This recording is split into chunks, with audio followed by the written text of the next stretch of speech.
Hello everybody, it's me, Ghost Bunny, and welcome back. I'm here reading TGCF, Heaven of Vicious Blessing. Um, you know, yeah. It's been a couple of days since I last read TGCF, and I wanted to read it again. I'm currently right now on chapter 4, so you guys been waiting. Pretty sure you guys been so anxious. But yes, also, I don't know if you guys are aware, pero there has been a TCF short film. Pretty sure it's on YouTube. I haven't seen it yet. I know, blasphemy. Pero I do plan on watching it soon. I don't know if I should do a reaction or not. Pero yes. The book. Sorry. Last time I did a video was like literally at the beginning of this year, and for some reason after a month I lost my my swing. Did I ever have a swing? I don't know. Also, I recently moved, so yeah. If you guys hear certain background noises, it's because I am back in Puerto Rico. So you guys probably gonna hear a lot of that. I don't know if the microphone is catching them. But yeah, I'm still not good at editing stuff. So if you guys can hear like I don't know birds or chickens or roosters or horses or whatever, it's them. It's them. I am. How do you say that in English? Oh, she's country girl, kind of country boy. I don't know. I was thinking of the word, but yeah. First, before I start reading, did I say I was reading TGCF? Pretty sure you know I'm reading TGCF. Oh, my brain died. Blah blah blah. Yada yada. Oh yeah. Let me just start reading. Well, actually, let me start giving my disclaimers. For starters, I have no affiliations with 7 Seas, with MXCX, or with anything, official. There is an official audiobook if you guys want to find it. I'm pretty sure you can easily find the TGCF audiobook. It's really, really good. They have, like, actual people who know what the fuck they're doing and actual voice acting and all that sweet, sweet jazz, unlike yours truly. But yeah, you can find their, yeah. So, like, so yeah, this is not an audiobook. They have an official audiobook. You want to read the actual audiobook, you can. This is just me reading the book. Yeah. Also, it's very obvious, pero I'm not a fluent Chinese speaker. I don't even speak basic Chinese. Not even with the whole tiki-talkie thing. I learned Chinese. I think I know a little bit more than I knew before. Still not much. I'm not like one of those people who took Chinese for like a day and all of a sudden are like super fluent. I'm not that intelligent, sadly enough. But yeah, I think I learned a little bit, but still nowhere near to the point where I will be good or okay-ish. I'm at it, okay? That's all that being said is because I know I'm gonna get these names. As much as names of people and names of places. So, see. And what else? Oh yeah, I know you guys can hear my perfect English because 10 out of 10 would highly recommend. But sometimes when it comes to reading, for some reason, I don't know, one thing is speaking English, another thing is reading English. I've noticed that. Me reading English is, yeah, special. Well, yeah, all out of the way. Let me just actually start reading the book, what you guys came here for, what I came here for. Okay, well, let me actually read. We are on chapter 4, Mountain-Locked Ancient Temple, Forest of Hanging Corpses. By the way, I've noticed that chapters in TGCF are quite long. Either that or I'm a very slow reader. I used to think I was fast. Interesante. Okay. Like I said, chapter 4, Mountain-Locked Ancient Temple, Forest of Hanging Corpse. Fu Yao noticed that Xiao Ying had shrunk into the crowd, and he frowned.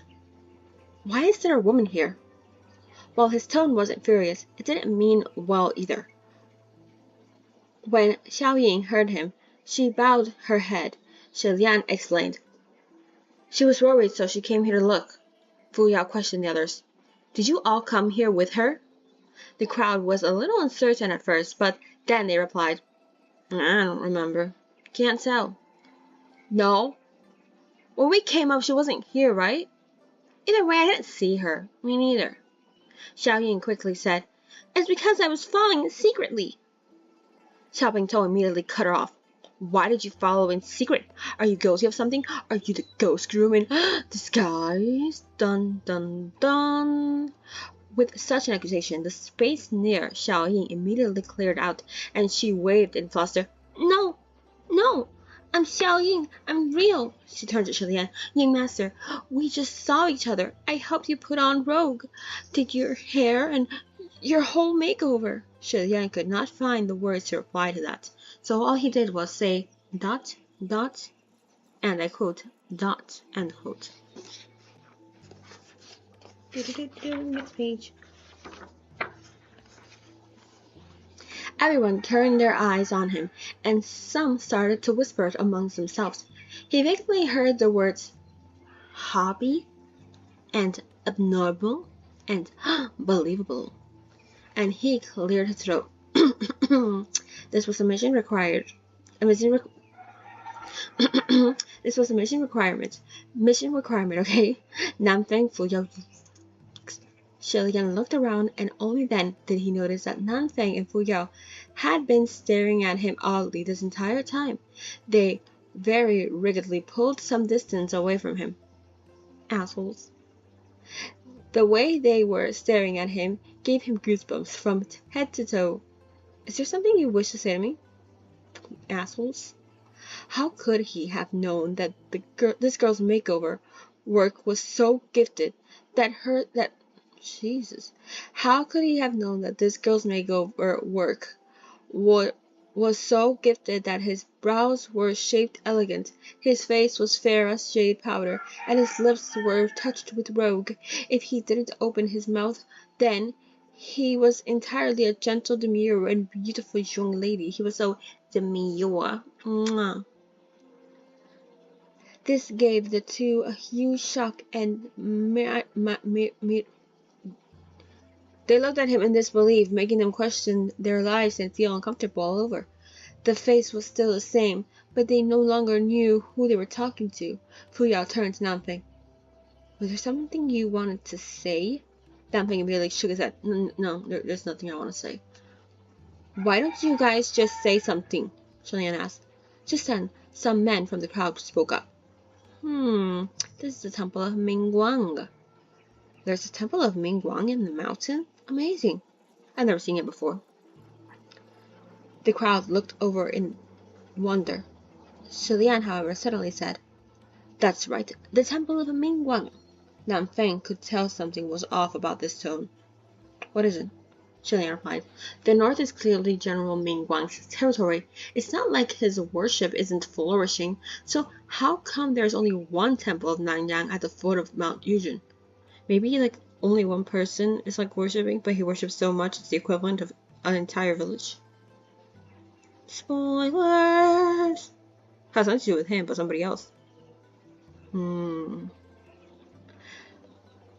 It was easy to understand why the Lord official had prayed to the Heavenly Emperor. The Heavenly Emperor was the #1 martial god of the past, 1,000 years, and his status was higher than General Mingguang. Naturally, the higher up you prayed, the more guarantee there was.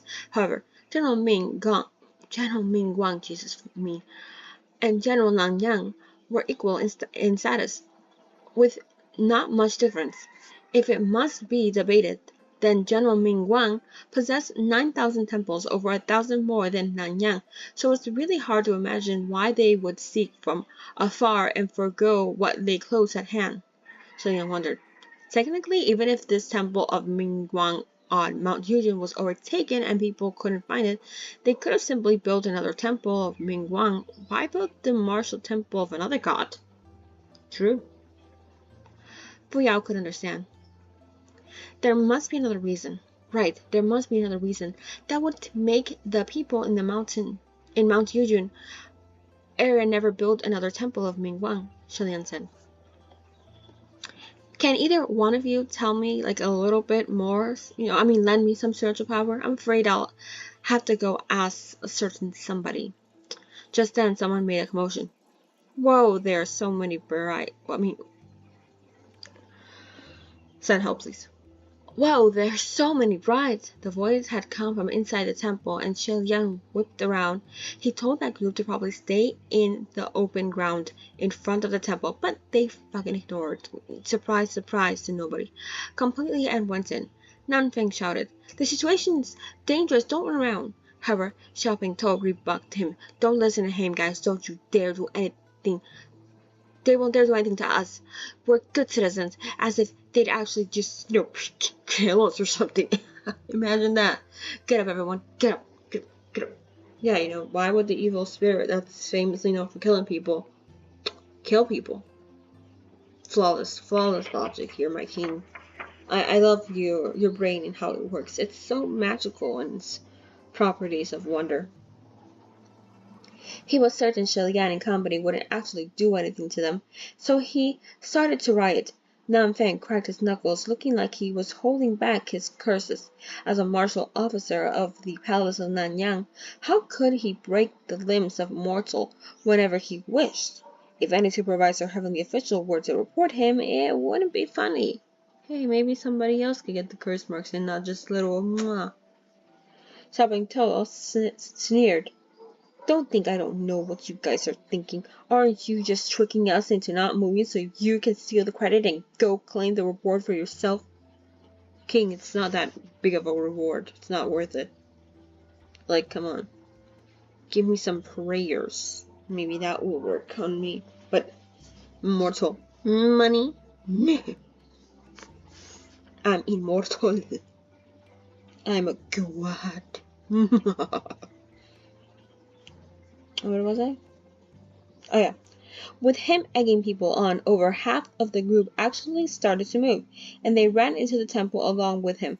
Fu Yao waved dismissively and said apathetically, "Let him be. Those unruly people." He sounded extremely disgusted, not wanting to care anymore. He already didn't care. Now he's just tired. However, there came a shriek from inside the temple of Mingguang. "Eee! They're all dead!" Xiao Tou was also alarmed. "All dead? All dead! Did I fucking stutter? What is this wickedness? This one looks like she's been dead for decades, but she still hasn't rotten." I know. Magic. He quickly got over it. However, doesn't matter if they're dead. Transport all the corpses of the brides down the mountain. Their families will still have to pay up anyway. Shilian's eyes slowly darkened. The group gave the idea a thought, and it certainly made sense. Some sighed, some grumbled, and there were those who were cheerful again. Shilian stood at the temple entrance. Why doesn't everyone come outside first? The air in the back of the temple is heavy with death, without any ventilation for years. There'll be issues if you folks were to breathe it in. Oh yeah, I forgot what you get. I spoke to somebody and they told me something about death lung or something, or corpse air or something. I don't remember. I should ask them again. Just not now. This sounded very logical, and the group didn't know whether they should listen. Xiao Ying pegged. Xiao Ying begged in a small voice. Everyone, let's not be this way. It's so dangerous here. Why don't we listen to this young master first and go out to sit?" But this group didn't even bother to listen to Shilian, so why would they listen to her? Like, no one paid attention. Xiao Ying didn't give up, however, and repeated herself a few more times. But they were like, "Woman, we heard you the first time. We just chose not to pay attention." Xiao Tou directed them, Go for the fresh corpse. Jesus, why can't I read? I can't see. Jeez. "Go for the fresh corpses, guys. Who knows if the families of the ones that are too old are still alive. Don't waste your energy hauling those." There were even those who praised him for being clever and able. Shilian really didn't know whether to laugh or cry at this. And when he saw they were people touching where they shouldn't, excuse me, he warned aloud, Don't remove the veils. The veil can separate the chi of the corpse and the chi of the living. There's a lot of you, and the living chi is too abundant. If they suck it in, it's hard to know what will happen. However, in order to pick up the fresh-shed corpses, the group of men had already pulled off pretty much all the veils. Stupid is what they're called. Shilian exchanged a look with Nanfeng, who had come to the door, and shook his head, knowing they couldn't stop them. After all, it wasn't like they could beat the men to a bloody pulp. The fuck you mean you can't? And render them immobile. The fuck you mean you can't? Otherwise, if something happened, wouldn't they lose the ability to run? A very hopeless situation. Makes sense. Just then, one of the burly men removed the veil of one of the brides and exclaimed, "My God, this little hussy is super cute. Excuse me?" Excuse me? The men all came to surround the man came and surrounded the corpse, okay? She wasn't even married yet, right? What a waste to just die like that. Her clothes are a bit tattered, but she's the prettiest. Excuse me, excuse me, excuse me, excuse me, excuse me. Haji, fucking ma, I'm calling the police. Police, police, police, oppa. Come here, save me. The bride probably hadn't been dead for too long. The skin of her face was still rather supple. Someone said, "I dare you to feel her up." "What's there to be scared of?" Shoppington said. Then he pitched the corpse's face a couple of times. It was so silky smooth that it made his heart itch, and he reached out, ready to touch her again. What? Are you... Men. Summarized. Men. She's dead. Madhu, she's a corpse. Dead. Unalived. Unsubscribed from being alive. Breathing not. Let her rest in peace. Please. Even if there wasn't like a spooky, scary, ghosty, woasty around, why would you... I'm at a loss for words, so I'll just keep reading. And I lost my place.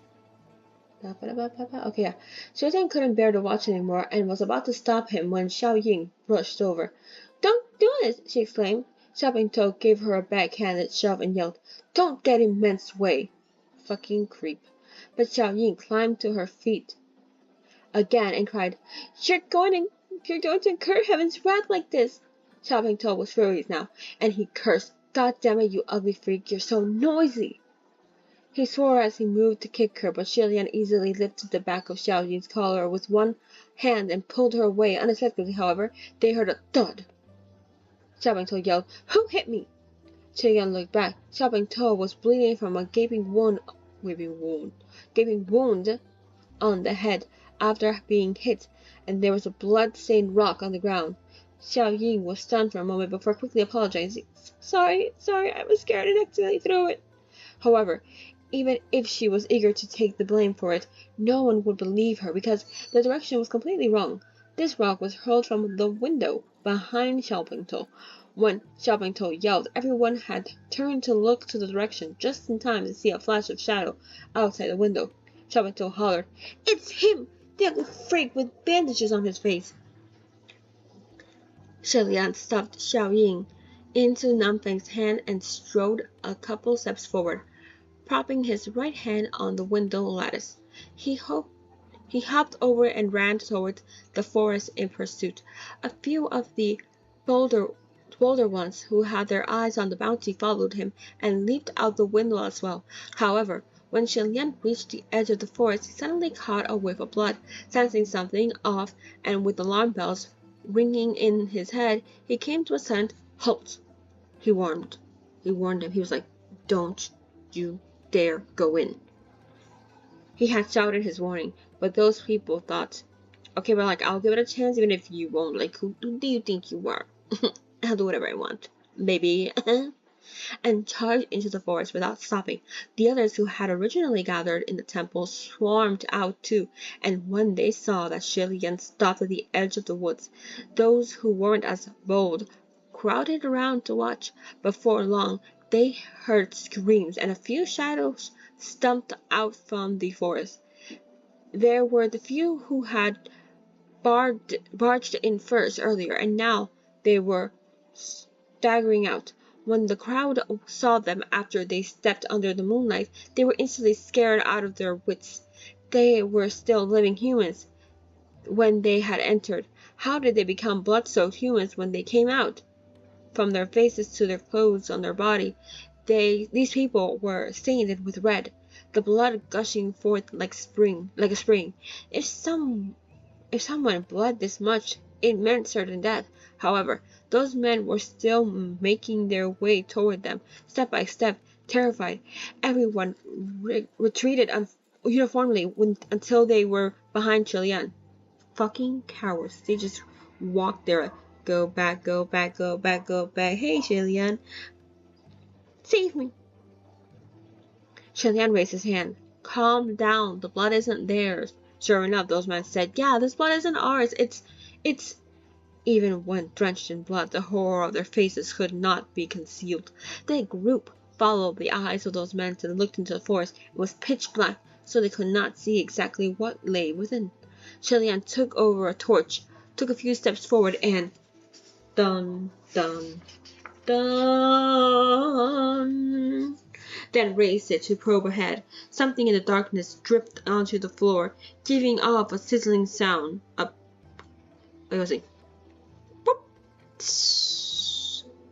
He glanced at the torch before looking up. After composing himself for a moment, he raised his hand and then tossed the torch up. Although the hurled torch only illuminated the area overhead for an instant, everyone still got a clear look of what had been above the trees. Long black hair, deathly pale faces, tattered military officers' uniforms, and arms dangling in the air. The swinging corpses of more than 40 men were suspended upside down at varying heights of the trees. No one knew how long their blood had flowed, but they had yet to dry up. They dripped and dripped, forming a terrifying scene of forests of dangling corpses amidst a falling rain of blood. Wait a minute. Hajima. Esquisimo. Didn't we go through that one? I'm pretty sure we went through that. So it wasn't raining men. Well, it was raining men. Maybe that's what the song's about. It's raining men. Hallelujah. It was actually a TGCF reference. I knew it. JK. Where was I? Yeah. This group of people outside the forest were all strong, burly men, but they had never seen such a sight before. They were petrified into silence. When Nan Feng and Fu Yao came over and saw the scene, their expressions froze. After a moment, Nan Feng said, "Green ghosts." "Indeed," Fu Yao agreed. "It's his favorite trick." Nan Feng turned to Chilean. "Don't go over there. It will be a bit of a problem if it's him." Chilean looked back and asked, "What are you talking about?" "A near supreme?" Nan Feng replied. Chilean asked, puzzled. "A near what the fuck?" "A what?" "You mean close to the power level of a supreme?" "Bingo, that's right," Fu Yao said.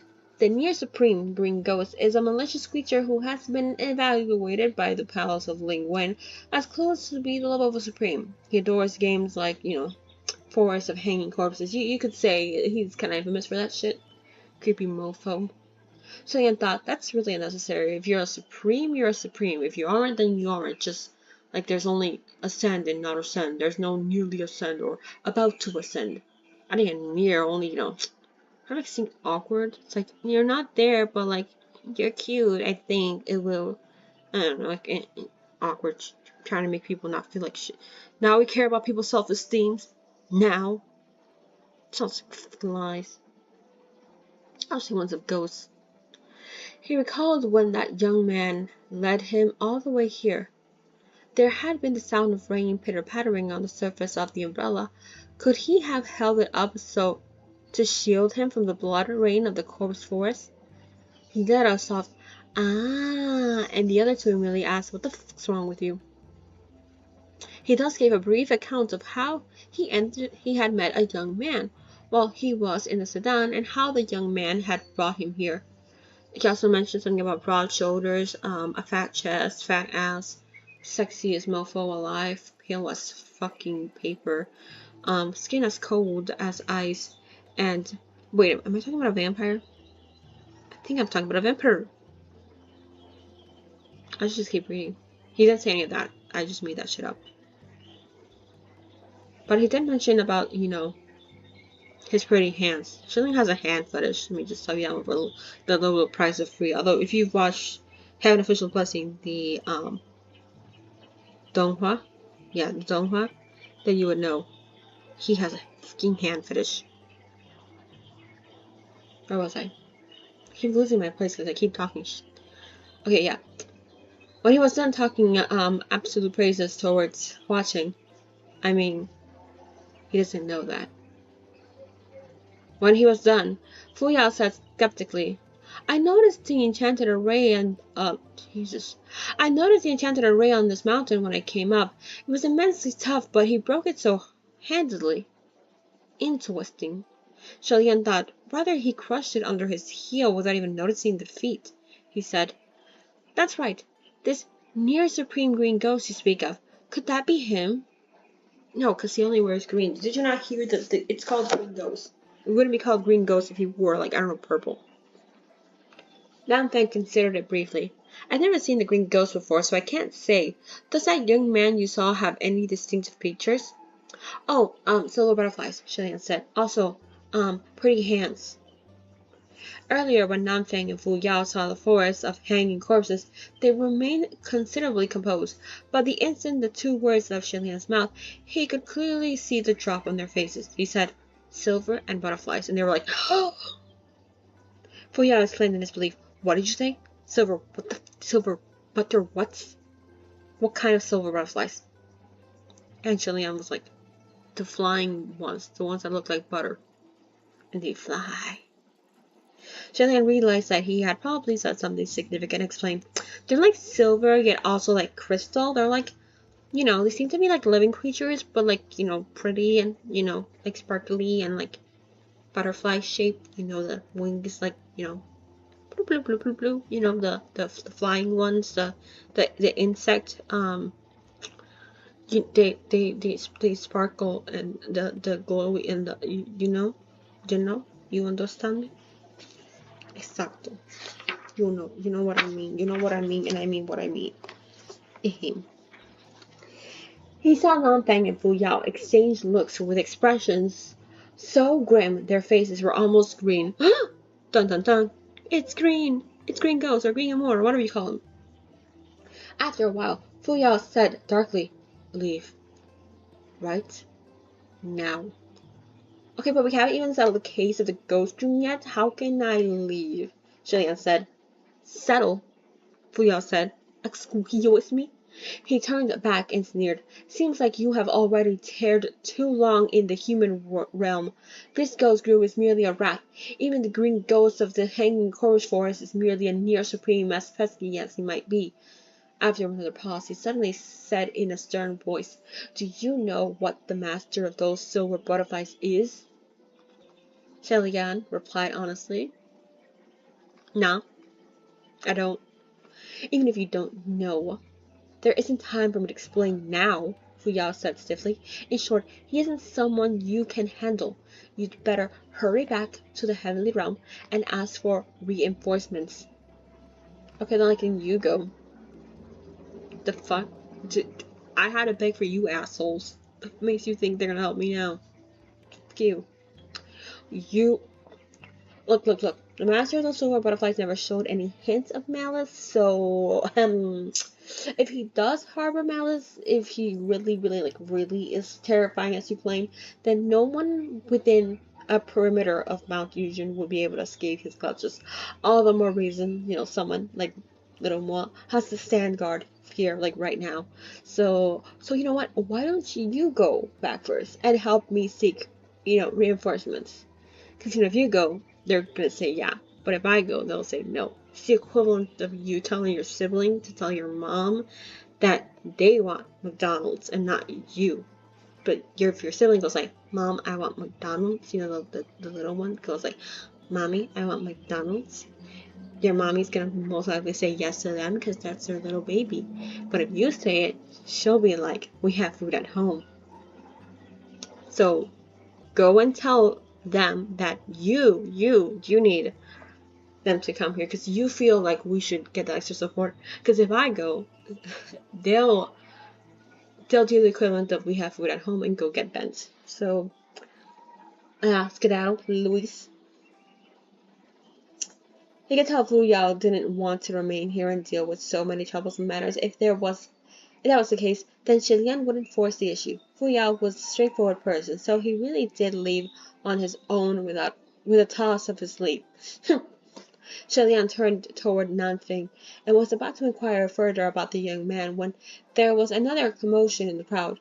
Someone shouted, "We caught him! We caught him!" Now Shilian didn't have the time to ask anything anymore either. Who did you catch? Two more bloody figures emerged from the forest. One was a burly fellow who had charged into the forest earlier and who was one of the few who was not scared off by the blood rain in the corpse forest. "Are you Green Green Ghost? The Green Man? Are you him?" The other one was a young boy being dragged along by him in a firm grip, his head and face messily wrapped with bandages. So Lian so remembered that, what the tea master he had met earlier in the little shop had said.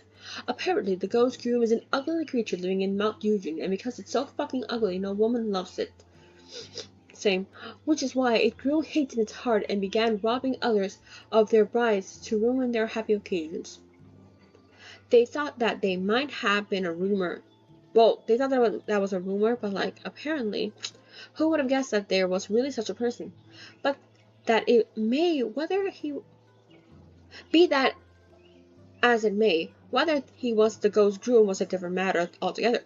Shannon was just about to take a closer look at the bandaged boy when Xiao Ying rushed over. She yelled, "You got the wrong person! This isn't the ghost groom! He isn't!" Xiao Tou shouted back. "He was caught red-handed and you still say he isn't? Oh, I oughta." He paused, as if something had suddenly dawned on him, and he continued. "Ooh, I was wondering why you're always acting so strange, always insisting he isn't. So, you're in cahoots with the ghost groom." Catch you harlot. Stunned, Xiao Ying hurriedly waved her hand. No, I'm not. He's not either. He hasn't done anything. He says an ordinary. Ordinary, Xiao Tou pressed on aggressively. Ordinary? Okay, ordinary what? Ordinary fucking unguessed freak? Ordinary skew? He yanked at the bandaged boy's hair a couple of times and said, "Then why don't we take a look at how this, and I quote, ordinary ghost groom looks since he loves stealing other women so much." "They steal your woman?" His random grabbing made a mess of a few strips of the bandages, and the bandaged boy instantly held his head and screamed. His cries were full of fear, incredibly mournful and pitiful. Shilian seized Xiao Tou's arm. "Okay, fuck enough." When Xiao Ying heard that young boy's screams, Jesus, I can't read. When Xiao Ying heard the young boy's screams, her tears tumbled down, and when she saw Shilian stopping Xiao Tou, it was akin to seeing hope. She hurriedly grabbed his sleeves and begged, Young master, help me! Help me!" Shilian cast her a look, and Xiao Ying let go of his sleeve in embarrassment, as if afraid he would scorn her touchy-feely hands and would not want to want to help her anymore. Shilian comforted her. Her. "It's fine." He took another look at the bloody-headed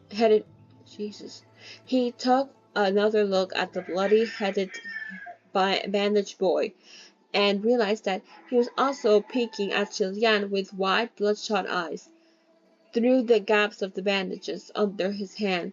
The boy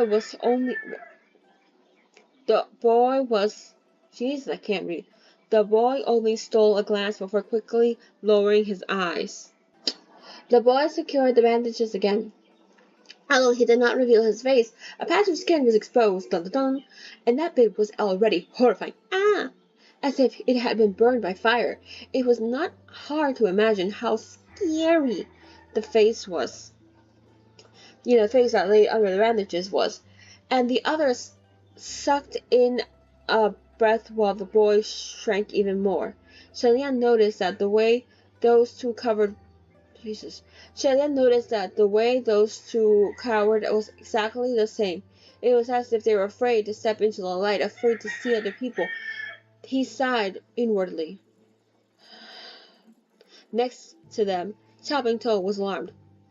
What were you scheming? We are the ones who caught the ghost groom. Shelian let go of him. I'm afraid the ghost groom won't let you catch him so easily. My friend searched around here earlier, but he didn't find him. Is it possible this boy came much later? The real ghost groom should still be there. Xiao Ying also mustered up her courage. You want the reward money so bad, but you can't just catch anyone at random and make up the numbers, you f***ing idiot. Xiao clearly wanted to hit her again after hearing this. He had been causing trouble since earlier, and Shilian finally couldn't endure it anymore. He waited to Zan and Royer flew out to give Xiao a slap with a thick thwack and knocked him over. Nanfang seemed to have reached his limit too, and immediately followed it up with a kick. Kapow! The youth finally toppled to the ground and remained still. This person was the lead instigator, so once he became immobile, the crowd didn't know what the fuck to do. They were like, what? They were like chickens without their heads, bobbing and wobbling. There were a few scattered outcries here and there, but the commotion was over. Shelian thought, finally we can get down to business to defeat the ghost groom. I tried. I really did try. Xiao Ying explained, he doesn't want to harm anyone. He just wants to help me when it looked like Xiao Tou was going to hit me. Shelian asked the young boy again, do you know what's with all those corpses hanging on the forest? Xiao Ying answered, I don't know what's going on, but he's definitely not the one to hunt them. The bandaged boy trembled non-stop, but all he did was shake his head repeatedly. Nanfeng, who had been staring at him, suddenly said, who is the green ghost? Qi Rong to you. And he said, actually, my god, I worship that man's feet. Just kidding. Low key. Shilian gave a slight start on hearing this name. The bandaged boy, however, just looked blank. He showed no reaction when the name was uttered, and he was too scared to reply to Nanfeng. He's too scared to talk, Xiao Ying explained. All this while she had been trying her best to protect this strange boy. Shilian implored gently, Miss Xiao Ying, what exactly is the matter with this child? Tell me everything you know. Xiao Ying seemed to summon up a little courage at the sight of Shilian. Miss Xiao Ying, what exactly is the matter with this child? Tell me everything you know. Xiao Ying seemed to summon up a little courage at the sight of Shilian. Firelight shone brightly on her face, but she was no longer avoiding it. Wringing her hands, she said, he really didn't do anything bad. This child simply lives on Mount Eugen. Sometimes when he's too hungry, he'll run down the mountain to steal some food. There was once when he happened to steal from my house. He saw that he couldn't really talk. Well, I saw that he couldn't really talk, and there were injuries on his face, so I found some cloth for him to bandage himself with. I'd also given him, food sometimes. Shilian had initially thought them to be a couple. He kind of low-key shifted. But now that he learned that all of this, Xiao Ying's her protectiveness was more like an older sister or even an elder taking care of him. She added, later, there were many who thought he was the ghost groom. I couldn't convince them, so I could only hope that the real culprit would be quickly captured. I thought since you're so capable, prepared to act as a bride to catch Ghost Groom and everything, then at the very least you wouldn't catch the wrong person because he would never, ever hijack the wedding sedan. But the moment I headed out, I heard that Xiao Tou and the rest wanted to search the mountain today too. I was really worried, so I secretly came up to take a look. She stood as a shield before the boy, like she was afraid the others would hit him again, and defended him further. He really isn't the ghost groom. Look at him. It's taken so few to beat him like this. How in the world would he defeat so many military officers escorting a bright sedan? Shelian and Nam Feng exchanged glances, both equally finding this to be a headache. Ouch. If it was as she said, then wasn't the boy completely unrelated to the incident? The managed boy, the, and I quote, wrath ghost groom, the, and I quote, near supreme green ghost, and the powerful, influential master of the silver butterflies who made a heavenly officials turn pale at the mere mention of his name. To think this small mountain usually would see a never-ending flow of strange guests. This was truly a tough case to deal with. Who was who? Was the relation between the and who and the what's and the huh? Julian felt his headache intensify several times over. He rubbed his forehead and temporarily stopped thinking about how much truth there was in Xiao Ying's words. Something else suddenly came to mind. That he'd been meaning to ask, as he said, "Miss Xiao Ying, have you always lived near Mount Yujin?" Xiao Ying replied, "Yes. I've always lived here. I can guarantee that he has never done anything bad here ever in his entire beautiful life. I love him." Saranghe. "No, I wanted to ask you something else, but thank you for all that." Shilian said, "Are there no other temples of Mingguang built in the, the vicinity of Mount Yujun other than, the one that's literally right here?" Just, throwing stuff out there. Xiao Yin was taken aback. She thought about it, then said, "There should have been others, I think." At her response, Shilin suddenly had the vague feeling that he'd grasped something very important. He asked, "Then why did I only see a temple of Nanyang at the foot of the mountain, but not one of, of Mingguang?" Xiao Ying scratched her head. They tried to build one before, but I heard that every time construction of a temple of Mingguan was in the works, there would always be a type of fire for some reason, like halfway through. Some people said that that probably meant General Mingguan could not protect the place for some reason, so they switched to General Nanyang. Nan Feng noticed Shilian's frozen expression and asked, "Okay, but what's the matter with you?" Shilian suddenly realized that it was all too simple. The bride who could not smile, the temple that caught fire for no reason, the temple of Mingguang locked away by the enchanted array in the mountain, the majestic martial god statue of General Pei, the ghost groom who had disappeared into the thin air being rounded by Roye. All too simple. It was only because there was always something else interfering and diverting his attention that he hadn't realized such a simple truth right in front the start. He forcefully seized hold of Nanfeng and exclaimed, "Lend me some spiritual power." Nanfeng was startled but hurriedly struck a palm with him in midair. "Okay, high five, bro. But what's the matter?" Shilian dragged him and ran. "I'll explain later. Think of a way to subdue the corpse of those 18 brides first." Nanfeng said, "Okay, but have you lost your senses? There's only 7 brides' corpses. You're the 18th. Shilian said, No, my young stupid one." He explained, "There were only 17 before, but now there are 18. Among the 18 bride corpses, one is fake. The ghost groom is hiding amongst them." Dun, dun, dun. The two dashed to the temple of Mingguang. However, the back of the great hall was already completely empty. There was only a pile of messily strewn red veils where the bride stood earlier. Seeing the sight, Shilian cried mentally, this is bad, god damn it, me. Why me? Why little moi? Why my precious little crown princely self? If I could kill myself, I would. But no, I had to be an immortal god. Damn it. He quickly picked up the veils on the ground. After he did so, he heard alarm cries coming from outside the temple. The two looked out the window and saw that a mob of women in scarlet wedding dresses had formed a circle and were slowly closing in to the group of villagers. Dun dun dun dun dun dun dun dun dun dun dun dun dun dun dun. Each of the women had a pale greenish face, wearing a smile. Her arms raised straight out. They were the corpses of the brides from earlier. You could say they were corpse brides.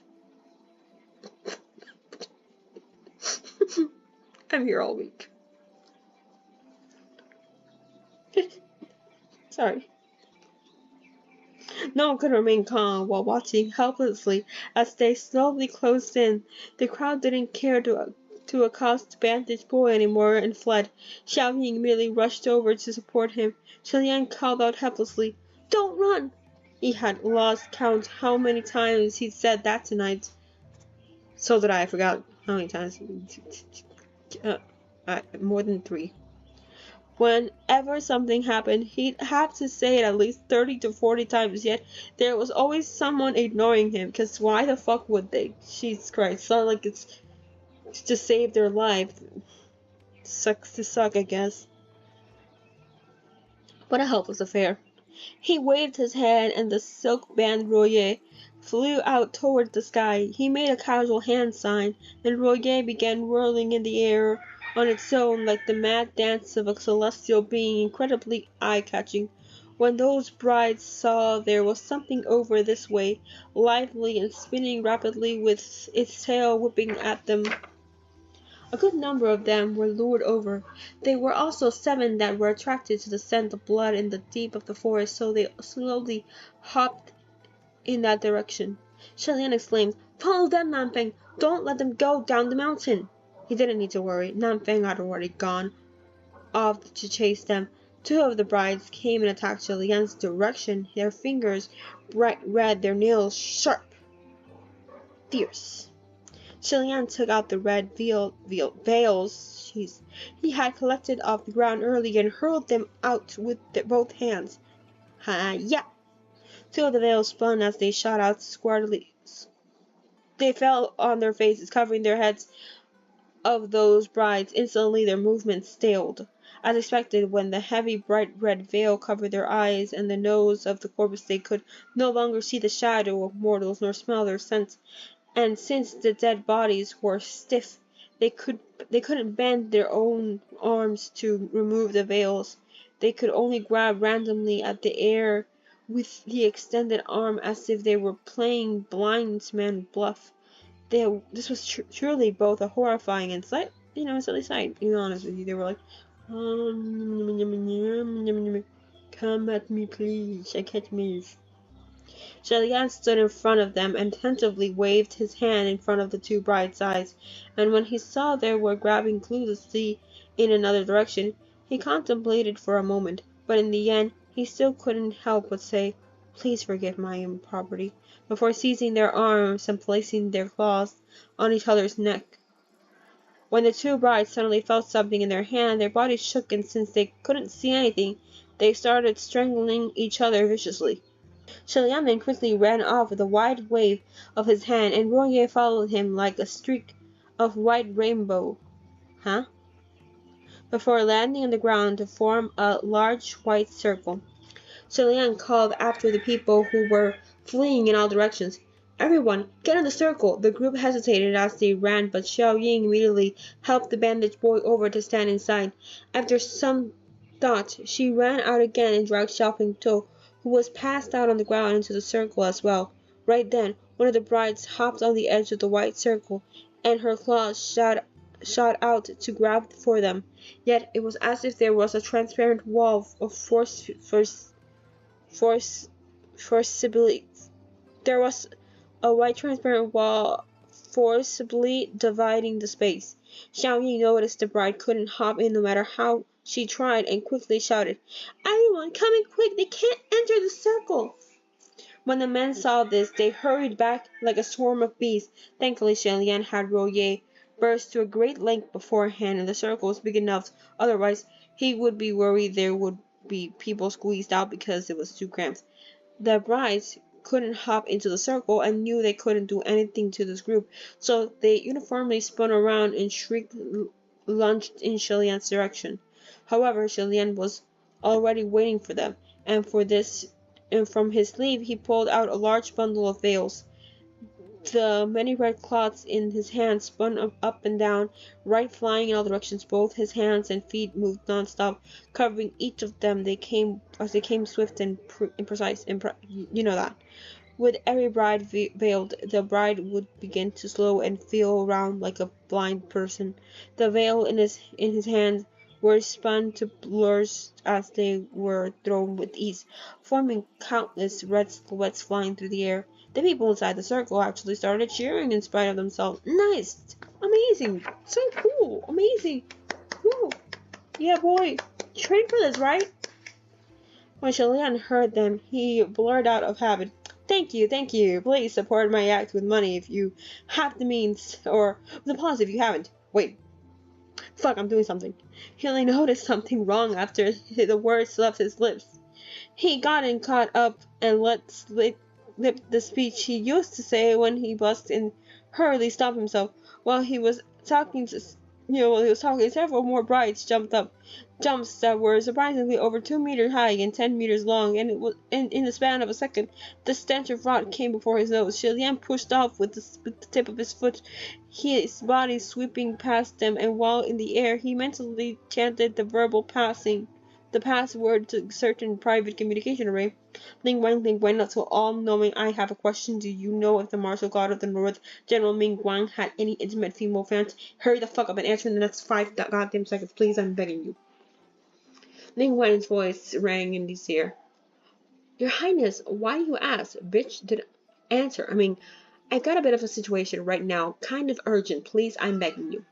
Shilian said, not gonna lie, there are a dozen dead people chasing me right now, so it would be really nice if you answered right now. Huh? That's awful.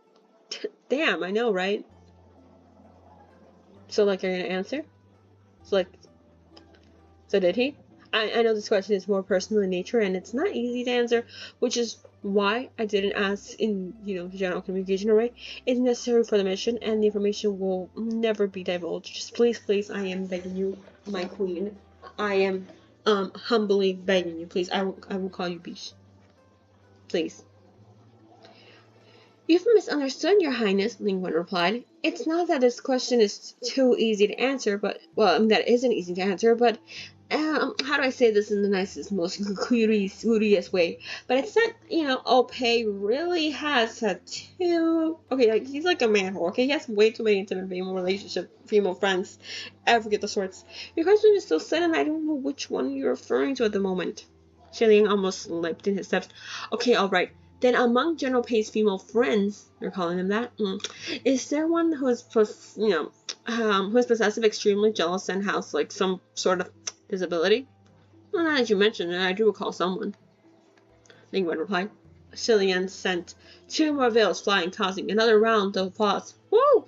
And then he spun around, cupping his hand at the audience in thanks. Tell me, please. Ling Wen began. Before Opei ascended, he was a general. He became involved with the female general of an enemy state on the battlefield. Someone extremely beautiful and fierce in character. Her name was Xuan Ji. Okay, Xuan Ji. Someone acknowledged. Ling Wen continued. Yeah, General Pei is someone who, when he sees a beautiful woman, he'll have to go and entertain himself, even if there's a blade, twisted over, because he's a horny man. This woman led to an army and across swords with him, and she was defeated. Xuanji became a prisoner of war and was taken to the enemy camp. While the guards were, they weren't paying attention, she was planning to end her life on the spot, but she did not succeed. A general cut her verdant sword in half with one swing of his blade and saved her. And well, let's just say the dashing General Pei of the enemy state was the General Ming Guang, who later ascended. As far as the General Pei, 1, he was always someone who, cherished beauty, let's say that. And 2, the result of the war was already determined. So, even if the fighting dragged on, the situation was already impossible to flip. And so, Shanji was released. However, with all this frequent contact, back and forth, it was easy to imagine what could, come from it. Yeah. Just then one of the brides caught Shilian's leg and dug her fingers and almost sinking her claws into flesh. He wanted to kick out at first, but realized at this angle he could only kick her face, and well, you can't hit a lady's face, that's rude. Shilian thought, so he changed his position and kicked her shoulder instead, while sending another veil flying. Sounds like a beautiful tale.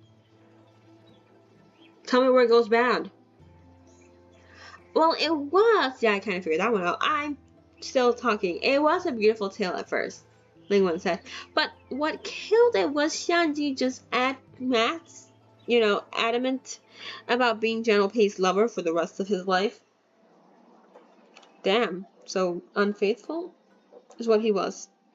Shilian ran a couple of steps and leapt, scaling up the roof, then looked down at the 5 or 6 brides who continued to close in on him down below. He wiped away his sweat. Okay, there isn't anything wrong for a woman to want to be, the only lover in a lifetime. There isn't. I get it. Like, she's, Ling Wen said. But then, the two countries kind of clashed. The battlefield in Heartless, it happens. The battlefield is Heartless, that's what I meant to say. Those two had originally agreed willingly that, it was going to be a short-lived affair, that today would, exist, but not tomorrow, and to speak only of romance and not of war. But, with someone like, Old Pei, how do I say this? Yeah, I'm gonna be honest with you. It's already pretty good if he doesn't cheat on you. ...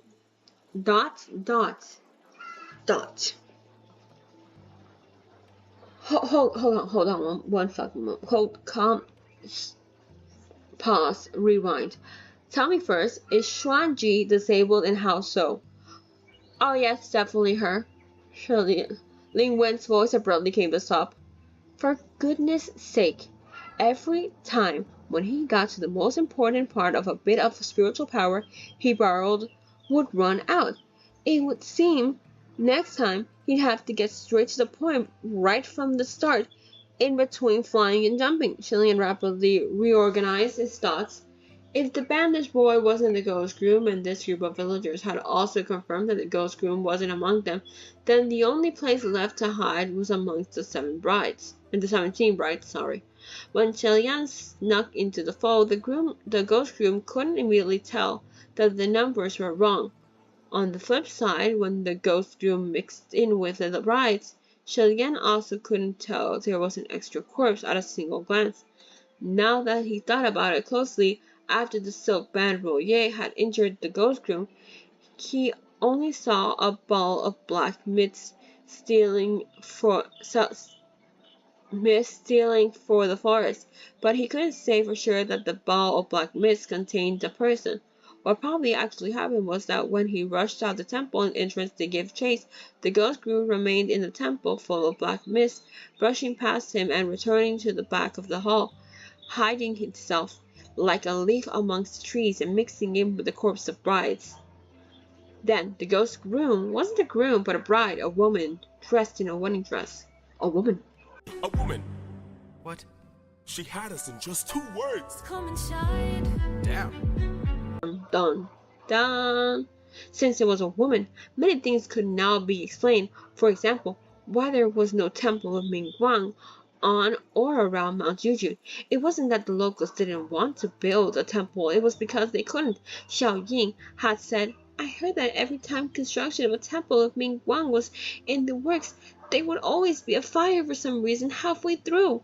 This didn't sound like a coincidence at all, and could be nothing but arson.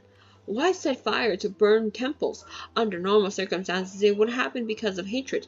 So then, why would there be a temple of Mingguang on Mount Jujun that was locked within an enchantment to keep out visitors?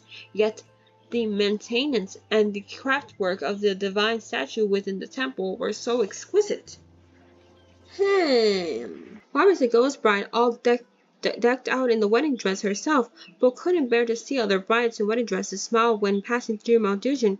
When every dot was connected, Shilian couldn't think of any answer besides jealousy and possessiveness, and that odd sound, like cloth covered rods dragging something heavy. If it was truly the sound of footsteps, then Shilian could only think of one possibility.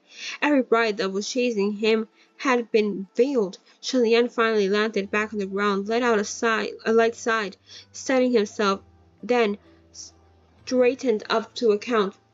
1, 2, 3, 4, 10. 7 brides that had hopped into the forest and Nanfeng had gone to chase them. He veiled 10 brides and they were all here.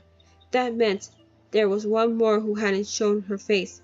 Right then, he heard that familiar sound of a thump, thump, thump, thump coming from behind him. Shilian slowly turned around and an extremely small form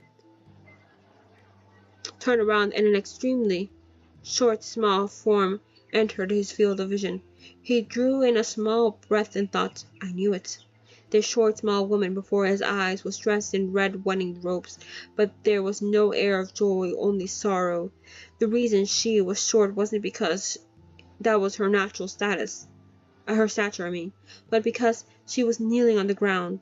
The bones of both her legs were broken, but the legs remained, and she had been using her knees to walk all this time. The odd thump thump thump sound he heard was the sound of her dragging her 2 broken legs to hop across the ground. The female ghost bore a handsome oval face, her brows high and arching.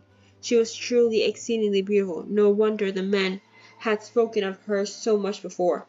While her beauty was initially laced with 3 parts heroism, it was now stormy with resentment, as if she had been trapped in a small confined space for years, battered from the light of the sun.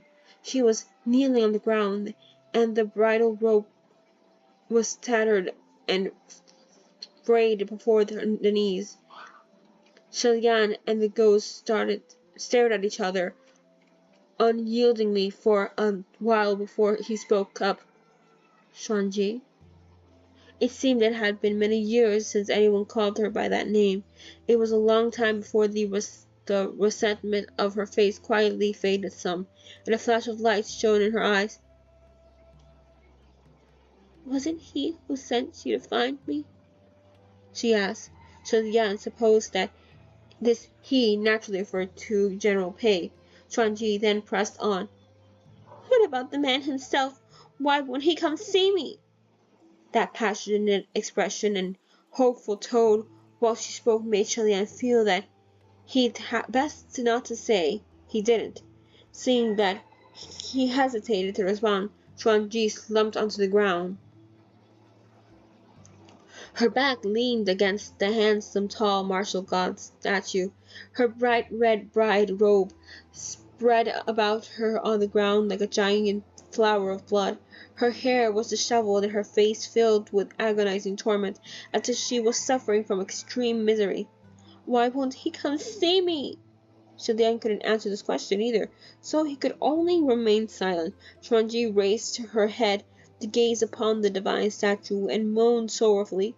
Pei dear, oh Pei dear, I betrayed my kingdom for you, abandoned my everything and became like this. Why won't you come see me any more? She pulled at her own hair, demanding, Could you hear? Could your heart be made of iron? Shilian didn't react to any of this, but when he heard her, he silently pondered. Xuanji said she betrayed her kingdom for her General Pei. Could that mean that the General Pei she spoke of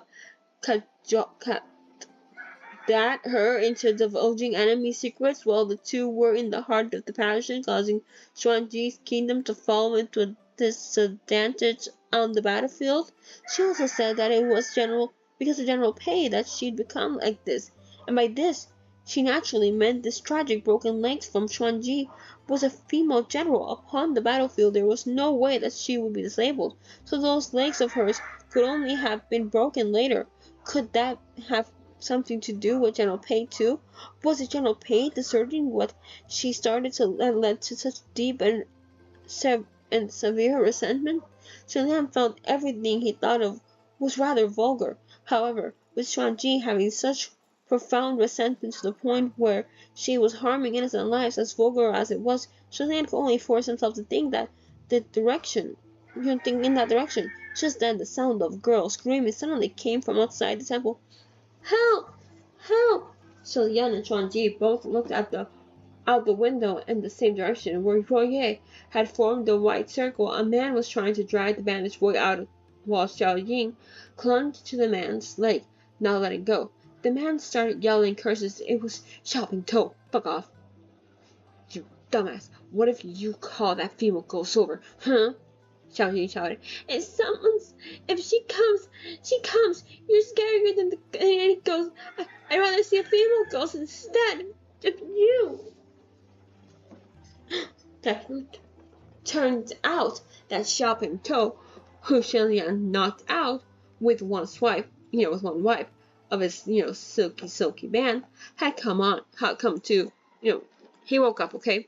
When he saw the sluggishly fumbling bride all around, he first jumped in surprise, but soon realized none of them could detect humans.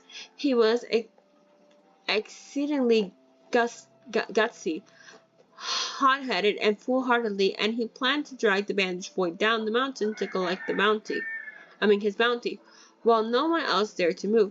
He didn't care at all whether or not this boy was really the ghost groom. Everyone down the mountain said he was, so, by that logic, he was, right?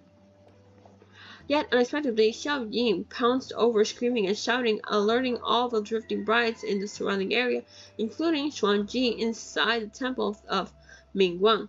Shilian saw that it was him again and mentally grumbled that he should have whipped harder earlier. Best if the man was whipped so hard he didn't wake for 3 days or 2 nights or whatever.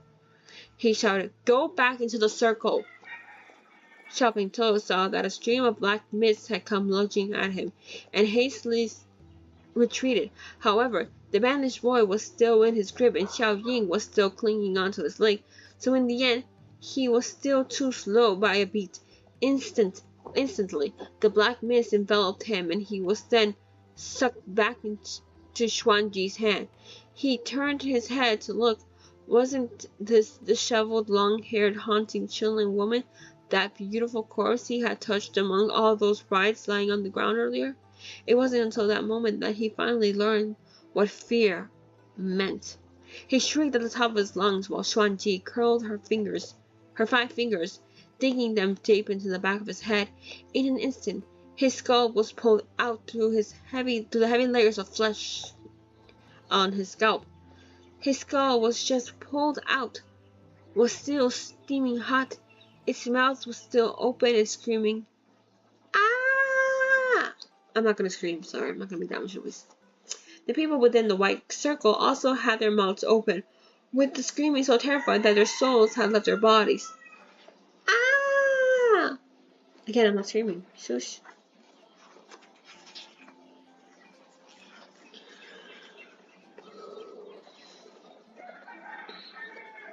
Xiao Ying was also thoroughly terrified, pulling the bandaged boy into the circle as she screamed. Xuanji reached her fingers out at them again, but Shilian lashed over and blocked her. General, please refrain from committing further murderous sins. He called her General in hopes of reminding her that she was once a heroine who fought bravely on the front lines to protect her kingdom. Yet Xuanji crushed the head that was screaming in terror in her grip. That gorgeous face, now 7 parts twisted. She sneered. "Is he too scared to see me?" Shilian couldn't think of any other way, so he wondered if he should pretend to be someone sent by General Pei to smooth things over first. But Xuanji didn't need his response at all. She laughed heartily and whipped around, pointing at the divine statue. Sorry. "I burned your temple and caused havoc in your land, just so you'd come to take one look at me. I've waited for years, centuries even." She started at the martial god statue in a long trance, then suddenly leaped up, strangling his neck and shaking it like mad. but you still won't come see me. It's because you know you wronged me. Won't you look at my legs? Look at how I am now. This is all for you. For you. This is your heart. This is your heart made of iron. As a bystander, Chilean didn't want to comment on who was right or wrong, but in his opinion, he really couldn't help but think, if you wanted to see him, could you not, have used a saner method? I don't know. I'm not trying to judge here. Listen, we don't judge. But I'm feeling a little bit judgy now. Just saying. You could have found a saner way. In any case, if someone did all this because they wanted to see me, I would have zero desire to show up. Watching start crying. On the other hand, Xiao Ying and that bandage boy finally returned to the circle anew. Looking his way, she whispered in concern, Young master. Hearing her, Shilian gave her a smile, indicating that she didn't need to worry, okay? Yet unexpectedly, the moment he smiled, Xuanji's face instantly contoured and she lunged over from the divine statue. Since you won't look at me and prefer to look at those girls who love smiling, I'll let you look at to your heart's content. And Shilian was confused because last time he checked, he wasn't General Pei. He didn't owe this woman shit. Also, he didn't even like women like that. So, what the fuck? Although the one she was strangling was Shilian, her words were directed at General Pei. At first, Shilian had thought that Chuanji's heart was full of jealousy for those happy, smiling brides in their sedans because, she herself couldn't marry the one she loved. He hadn't expected that it was because General Pei liked girls who smiled. And, well, Shilian was a pretty princess, so makes sense. No wonder she burned all the Mingguang temples around the mountain. Now that he thought about it, it was probably because she couldn't stand having to share this one divine statue with all those women who'd visit, Mingguang temple day in and day out. The female ghost was indeed a wrath. Even with both legs broken, her movements were fast as the devil's, and even after being beaten by Royer, her strength was still formidable. Shilian couldn't keep going with her. Jesus Christ. Shilian couldn't keep going with her strangling him like this, but just as he was about to summon Royer, there was a loud cry. Ah! I'm not doing the scream.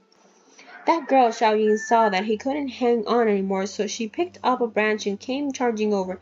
She was yelling as she charged, seemingly to pump up courage for herself, but Xuanji didn't even need to lift a finger. She only gave a chilling look, and before Xiao Ying had even gotten close, she was sent flying meters away and crashed heavily on the ground, head fast. The bandaged boy croaked out aloud, "Ah!" as he ran over. Shilian was shocked too, but right as he sat up, he felt a chill on the back of his head. Xuanji's 5 fingers were already in play.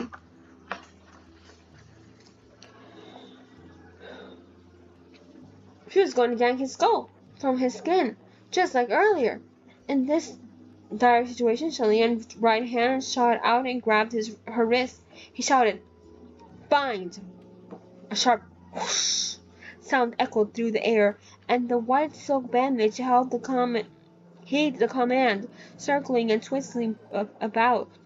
Xuanji trusting her stuff. The command circling and twisting about Xuanji. I read that already. Xuanji's legs were broken, so she couldn't dodge in time. Thus, with a heavy thud, she fell on her knees and started rolling on the ground, trying to break free of the white silk band. Yet the more she struggled, the tighter the bindings became, and the worse my English became. Wow. It's amazing. The instant he was set free, Shilian didn't even take a moment to catch his breath before he immediately got on his feet and ran to where Xiao Ying landed. Even with Royer having been recalled, most of the crowd still didn't dare to move rashly, but there were also a number of daring villagers who had gotten used to those fumbling brides and went circling the bandaged boys who were kneeling next to Xiao Ying, sprawled from not knowing what to do, so anxious. He was like a small insect on the rim of a boiling pot. No one dared touch her, afraid that she had broken something critical, and if she struggled, the injury would get worse. Shalian gave a quick once-over and knew that no matter how careful he was, it'd be pointless. There was no way she'd survive after such a fall. While he hadn't interacted much with the girl, Xiao Ying hadn't spoken with her much. Shalian still knew that she was a kind-hearted girl despite her ugly appearance. Seriously, Shalian? Come on. Such an ending for her truly made the heart heavy. At least Shanji couldn't be able to struggle free of Roye, Shalian thought. Even if it's pointless, Xiao Ying shouldn't be left in this position right before her death, and so he very carefully flipped her over. Xiao Ying's face was covered in blood, and the crowd around clicked their tongues and sighed as they watched. That's what they said. However, she still had breath left, and she whispered, Young master, have I made things worse? Although she didn't make anything worse, she didn't actually help either, so, oof. Shalian was already going to summon Roye at the time, and didn't require anyone's help either, so, ooh. Besides, with that thing, a single branch of hers, even if she had managed to hit Xuanji, it wouldn't have done anything. Never mind that she wouldn't have been able to get near the female ghost body in the first place, but you know what? With all that, this could be said to be completely meaningless death. She didn't deserve this. That's what I'm trying to say. Shalian answered, No, you've been a great help, okay? You see, the moment you came over, the female ghost's attention was diverted, which was how I had the chance to subdue her. Yeah, let's say that. Thank you very much for being a great distraction. But you can't do that again next time, okay? Alright? If you're going to help, you have to tell me first. Otherwise, if I don't pick up on it, things will go downhill fast. Xiao Ying chuckled. Young master, you don't need to comfort me anymore. I know I wasn't any help, and that there won't be a next time. Her words were jumbled and unclear, and when she spat out a mouthful of blood, there was even a few broken front teeth mixed in. So she spat blood and teeth. Got it. Oh, sad.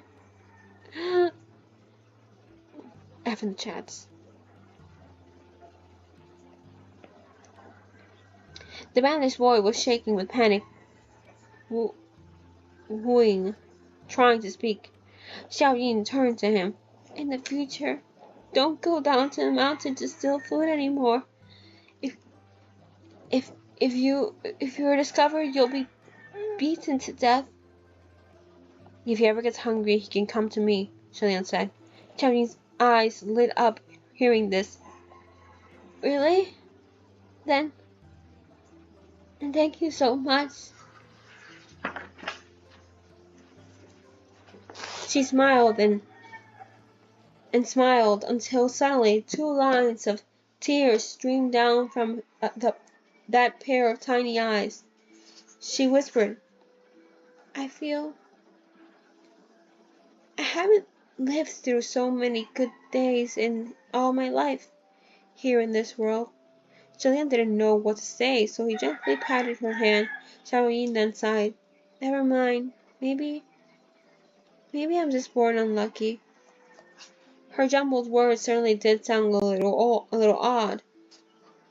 With a bent nose and slanted eyes, and an appearance so ugly it was so silly, her bloody tears streaking face was almost funny to behold. She Li An. Stop it.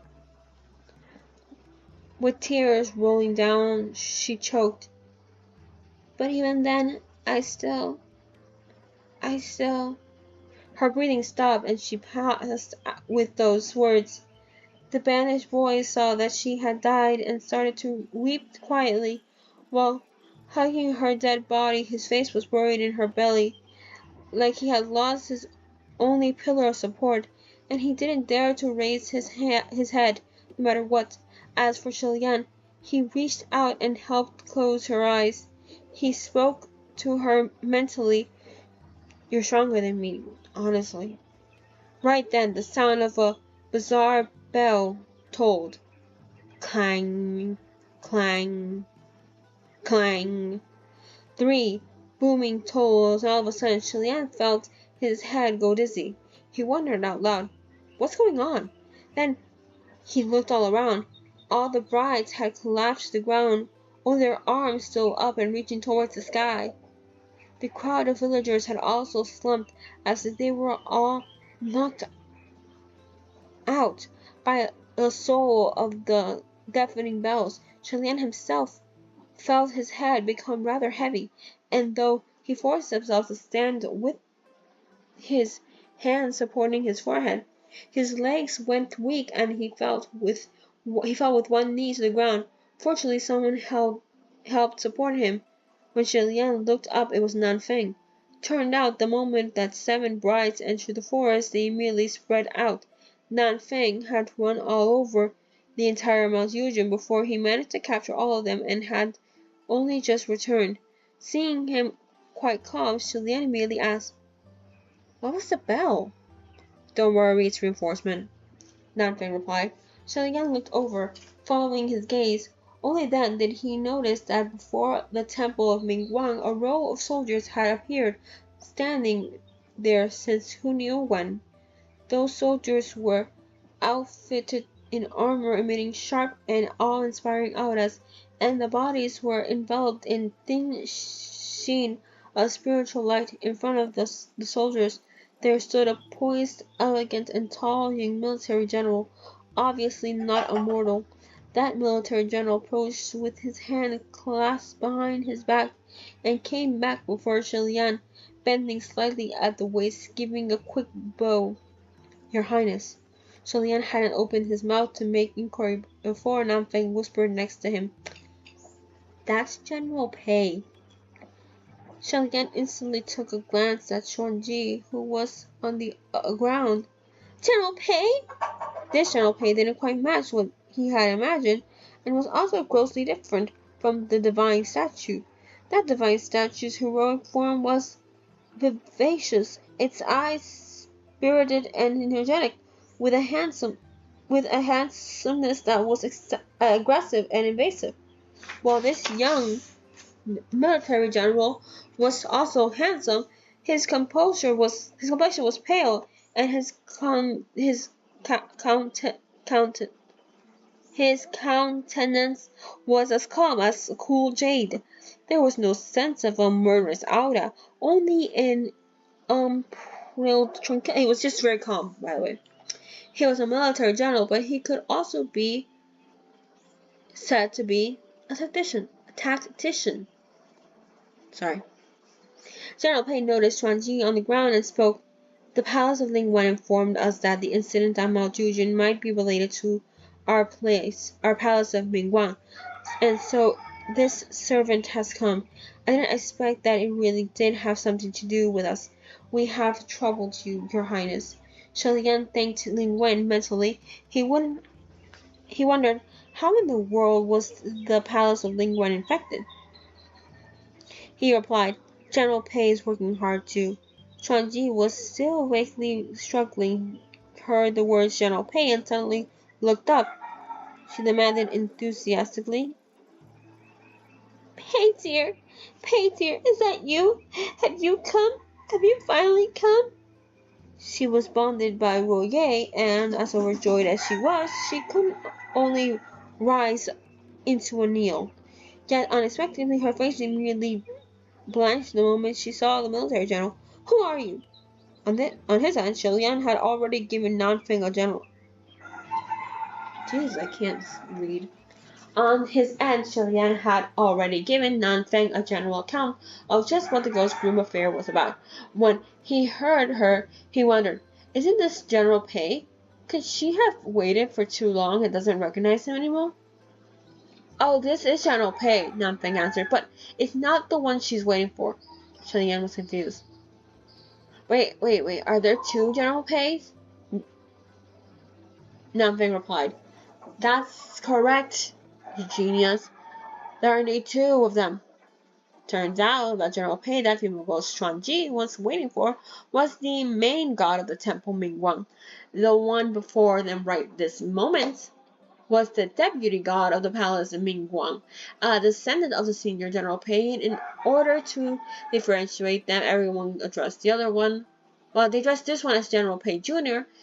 In legitimate Mingguang temple, both must be worshipped, one facing the front and one facing the back. General Pei was the principal god of the main hall, so his divine statue faced the entrance of the temple, whereas General Pei Jr.'s divine statue was set up behind, where he was of a later generation than his ancestor. By looks, they appeared no different than brothers. Two ascendees from one household was certainly considered a beautiful tale. Xuanji scanned the area and didn't see the one she wanted to see among the soldiers either. She cried brutally, "Where's Ping Ming?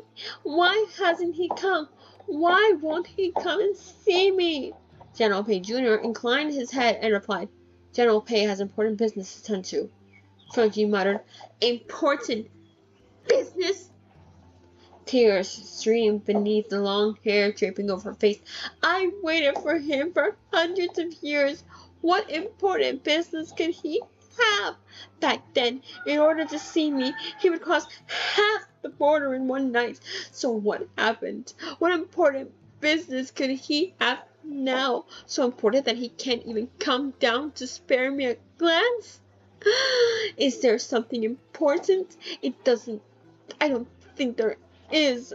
General Xuanji, please be on your way," General Pei Jr. said. From the troop, two soldiers of the palace of Mingguang approached and pulled Roye from Xuanji's person. After it, affectionately wrapped itself back around Shilian's wrist, he gently patted it twice to comfort it. There, sweetie. It's okay." Xuanji allowed herself to be grabbed by those two soldiers, briefly dazed before she suddenly started struggling with force, cursing while pointing at the heavens. "You son of a bitch! Pei Ming, I curse you!" This screech was sharp, and Shilian was taken aback, thinking to himself, "Isn't this cursing the ancestors, in front of the descendant? I don't know. General Pei Jr., however, didn't react at all. He said impassively, "Please excuse us." Xuanji screamed until she went hoarse. "I curse you! You'd best never fall in love with anyone, otherwise if that day should come, I'll curse you to be just like me, to burn with the fire of love unceasingly, forever and ever. The fire of love will burn your body, scorch your heart and your insides, and then..." Right then, General Pei Jr. greeted Shilian and the others. "Yeah, excuse me? Please wait a moment." Then he raised his middle and index finger and lightly pressed them against his temple. This was the spell to activate the spiritual communication array, so he had to communicate with someone. A moment later, he and dropped his hand, clasping it behind him again, and turned to Xuanji. "General Pei wants me to tell you, yeah, that's fucking impossible and go get wrecked." Xuanji screeched, "I curse you!" General Pei Jr. waved his hand slightly in order to take this away. The two soldiers carried Xuanji, who was struggling like crazy, and dragged her off. Shilian spoke up. General Pei Jr., might I ask, how will Xuanji be handled?" "Oh, sealed under a mountain," General Pei Jr. replied. To use a mountain as a seal was certainly the usual way the heavenly realm dealt with monsters and ghosts. After a brief moment of hesitation, Shilian continued, "General Xuanji's resentment is quite strong, isn't it? She couldn't, let go of the hatred that stemmed from betraying her kingdom for General Pei. Perhaps sealing isn't the right long-term solution." General Pei Jr., however, only inclined his head. "She said she betrayed her kingdom because of General Pei?" Well, she didn't say she didn't. I mean, she said that, so Like, what am I supposed to assume? And also, it was because of General Pay that she became like this. You know, the whole, like, whether that's the truth or not. Like, I wasn't there. I don't know shit, dude. I'm just the messenger, kind of. And yes, I'm gay. It must be said the way that I was not altogether wrong, General Pay Jr. said. She did betray her kingdom for General Pay. However, the details might be different from what bystanders might have imagined. After she and General Pay separated in order to keep him, General Shuanji offered up military intelligence of her own volition. General Pay was unwilling to win unfairly, so he didn't take the offer.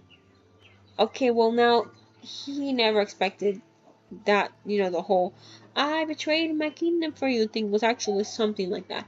So then I replied, okay, but like then what she said about her legs, being broken, was that also because of General Pay? Was like she broke those legs herself. General Pay Jr. answered her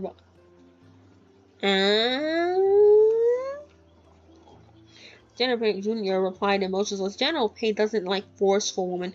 One General Xuan Ji has a strong character, which was why they couldn't be together for long. General Xuanji couldn't accept it and told General Pei that she was willing to sacrifice for him and change herself. Thus, she ruined her own natural skills and broke her own legs. With that, she basically destroyed her own wings to tie herself to General Pei's side. General Pei didn't abandon her, to her own devices and kept her around to take care of her. But he never intended to marry her. General Xuanji's wish was never fulfilled, and so she ended up, killing herself out of resentment. Not for anything else, but just so General Pei would be sad. However, pardon my bluntness. The way he spoke had always been polite and overly calm. Yeah, that would never happen. Shilian rubbed his forehead and didn't speak, thinking to himself, who the heck are these people? General Pei Jr. continued, I don't know the right and wrong of all this either. I only know that in General Xuanji I was willing to let go. Things wouldn't have, wouldn't have to be this way. Your Highness, I will take my leave now. Shilian also cupped his hand and sent them off. Nanfeng commented, weirdo.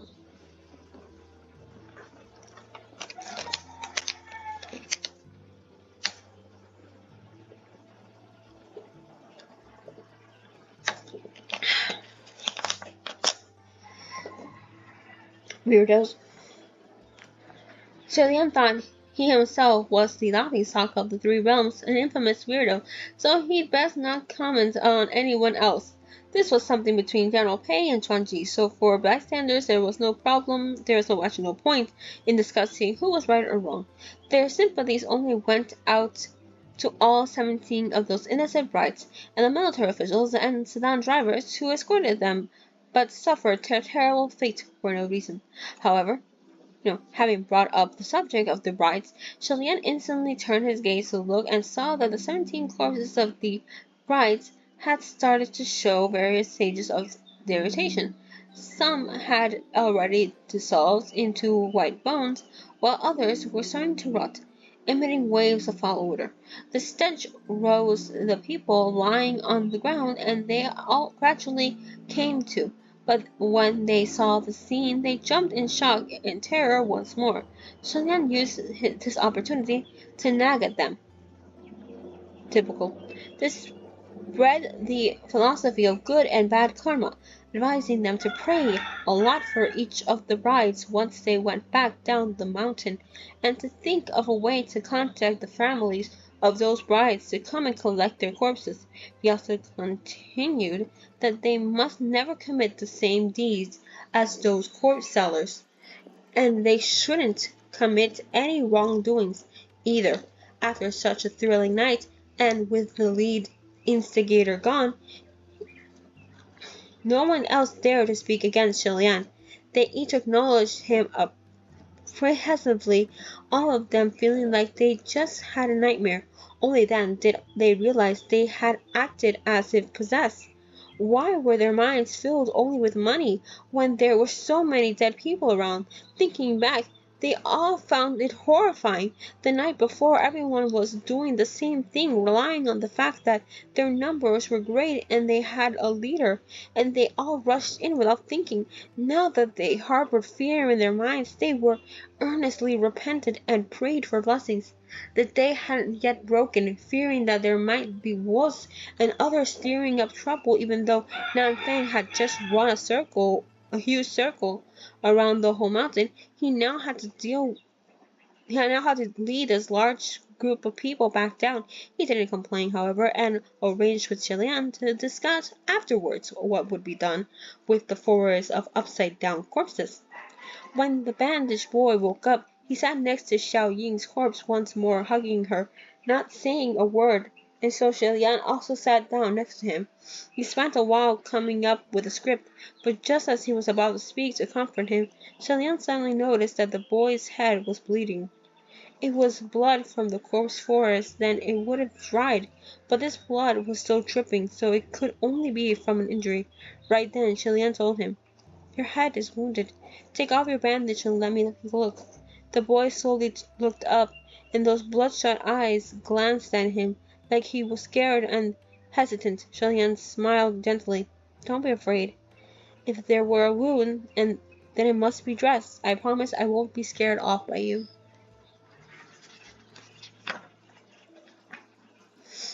The boy hesitated for a moment, then turned around and circle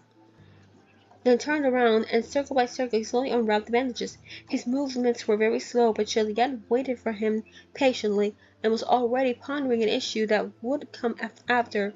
"This way for sure can't stay on Mount Yujung anymore, but where can he go? He can't come back to the heavens with me, and I don't even know where my next meal is coming from. I'll have to think of a reliable way to settle him." And the green ghost she grown? Just then, the boy finished removing the bandages and turned around, and just as Shilian saw the face in its entirety, he felt like all those blood in his veins had drained completely. Done, done, done. And that is the end of chapter 4 of Heaven Official's Blessing. If you guys been liking my reading, you can like, comment, subscribe. All the YouTube thanks means. A lot happened.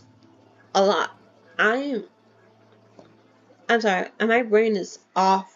I'm just, wow, that was a long I'm say this every time I read Heaven Official's Blessing. Their chapters are really long, or I'm just really bad at reading. Either way, holy, that was a long ass read. But yeah, Valentine's Day happened recently. I have this need to remind you guys of holidays as soon as they're happening. I don't know why, but happy Valentine's if you celebrate that. Also, happy Chinese New Year. Yay! We're finally in officially the year of the snake. Officially, because Chinese New Year, Schmidt. But yeah, happy Chinese New Year, happy Valentine's Day. There's a lot of celebrations. I never realized that February has quite celebrations. But yeah, what else? Oh yeah, I have a playlist. If you guys want to hear the first 3 chapters and want to follow along with the readings, you guys can do that. I'm also reading other books, and I have their fellow playlists, so you can hear them. I like having a little playlist. It's amazing. But yeah. But like I said, I might do a reaction to the Heaven Officials short film, but I'm not sure about that. I'll check on that later. But other than that, hope you're having a good day, night, wherever you are, however you are. I don't know. I don't know what to say. But bye, I guess. Bye bye. Bye bye bye bye bye bye bye.